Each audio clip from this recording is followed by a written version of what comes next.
సమయంలో మరి ప్రవీణ్ అన్న గారు చివరి ప్రయాణము చివరగా మరి తనని తీసుకొని వెళ్తూ ఉన్నారు. మరి దారుణమైనటువంటి మరణాన్ని మరణించి ఉన్నాడు. ఈ లోకంలో దారుణమైనటువంటి మరణమే అయినప్పటికను ప్రభు కౌగిట్లో అన్నగారు ఉన్నారు.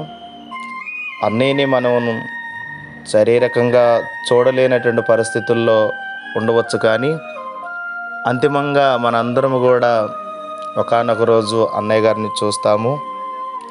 ఈ ప్రయాణం చివరి ప్రయాణము. ప్రియమైనటువంటి క్రైస్తవ బిడ్డలందరికీ కూడా చిన్న మనవి, ఈ లోకములో మనము ఏదో రకంగా మరణించాల్సిందే.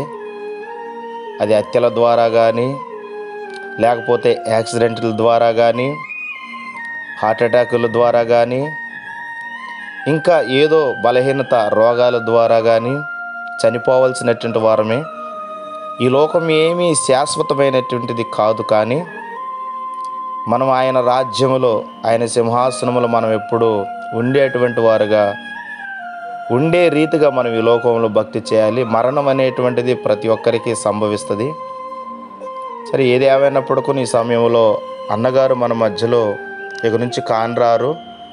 కానీ ఆయన చూపించిన ప్రేమ, ఆయన అనేక మందిని బలపరిచినటువంటి విధానములు, అనేక మంది జీవితాలలో వెలుగు మార్గాన్ని చూపించినటువంటి పరిస్థితులు, ఆ యొక్క పరిస్థితులన్నిటిని బట్టి కూడా అన్నయ్యనైతే మనం చూడగలుగుతాము. ఇది చివరి ప్రయాణము. మరి ఏది ఏమైనప్పటికీ అన్నయ్య గారైతే లేకపోవటాన్ని జీర్ణించుకోలేనటువంటి పరిస్థితే. కానీ మనకు ఒక ధైర్యం ఉండాలి.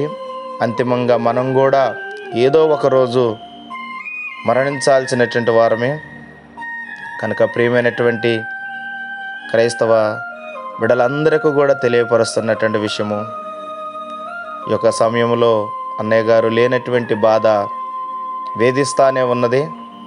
కానీ మనలకి మనమే అందరం కూడా ధైర్యంగా ఉండాలి. ఇట్లాంటి ఇంకా అనేకమైనటువంటి పరిస్థితులు ఎదురు కావచ్చు. చివరగా మనము ఐక్యతను చాటించుకొని మనము ఒకే ఒక దళాన్ని, ఒకే ఒక స్వరాన్ని మనం ఎత్తగలిగినటువంటి వారంగా ఉన్నప్పుడు దేవుడు మన పక్షాన ఉంటాడు. కనుక జ్ఞాపకం చేసుకోండి, మనలో ఐక్యత అనేటువంటిది పెంపొందించుకోవాలి. ఇంకను ఈ యొక్క సమయంలో మీ అందరికీ కూడా ఆ చిన్న విషయాన్ని తెలియపరుస్తూ ఉన్నాను. అందరికీ వందనాలు. ప్రభువు మిమ్మల్ని దీవించునుగాక. My God bless you.